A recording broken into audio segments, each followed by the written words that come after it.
Bom, vamos passar então aqui para o professor Ranieri, né, para também fazer as suas considerações finais. Perfeito, muito obrigado. De uma maneira bastante breve, eu queria parabenizar a professora Lília. Eu acho que o questionamento dela é fundamental.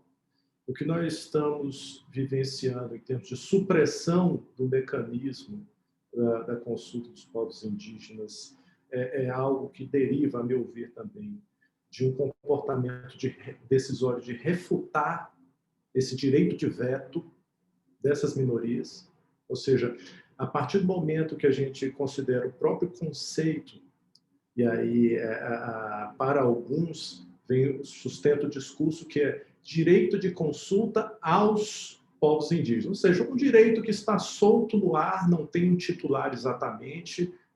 Não, são direitos de consulta dos povos indígenas, ou seja, há uma titularidade. Então, eu acho que começa por aí, no vocábulo, como definir isso tudo. E essa condição, a nosso ver, combina também com a fala muito interessante do professor Lipton, que é o caráter dessa sustentabilidade. Porque eu já tive a oportunidade de conversar com algumas lideranças indígenas em que, quando se falava desenvolvimento sustentável, eu disse, nós não aceitamos isso.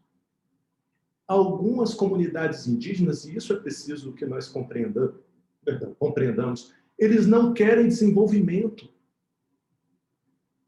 Porque o desenvolver se envolve sair de um status quo, mexer numa natureza que eles não querem que seja mexida, alterar um estado de natureza que nós não queremos que seja alterado.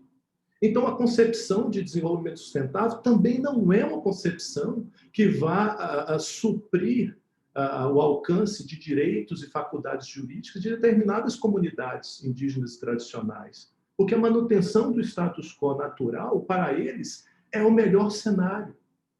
Então, eu acho muito interessante quando o professor traz o conceito de sustentabilidade e de que maneira isso se comunica com a proteção mais ampla possível dessas comunidades, numa visão de minorias, de proteção de minorias. Né?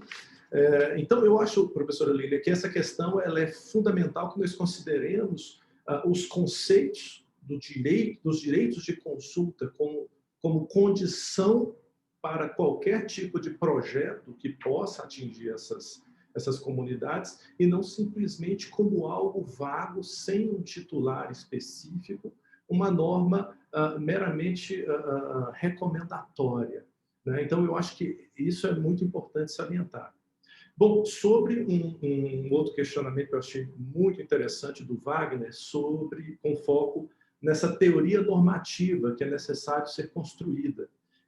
Olha só, Wagner, eu acho que a teoria normativa, ela, claro, precisa ser aprofundada, melhorada, como bem disse o professor Luciano. Olha, a bola agora está com vocês, o que eu tinha para fazer eu já fiz.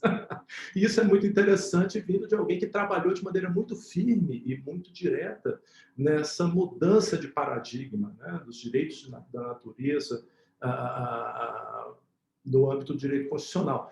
Entretanto, o tópico da efetividade, como foi bem salientado aqui pelos colegas, também, por vezes, passa ao largo dessa formulação teórica.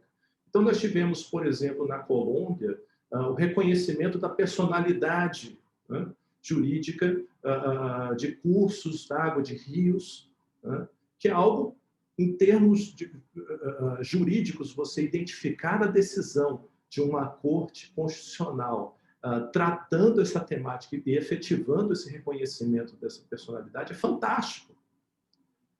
A minha questão já tive relatos de que parte desses cursos d'água continuam com o mesmo grau de poluição que estavam antes. Ou seja, não houve, a par do reconhecimento dessa personalidade jurídica, uma alteração efetiva desse estado de poluição que esse rio e de degradação que esse rio vinha sofrendo. Então, eu acho que só o desenvolvimento dessa perspectiva teórico-jurídica ela não é o suficiente. Eu acho que nós temos que estar sempre atentos em matéria de direito ambiental internacional. Direito ambiental internacional é imprescindível o critério da efetividade na análise do Instituto Jurídico. Eu queria novamente agradecer a gentileza de todos vocês. Nós que agradecemos novamente, professor Ranieri.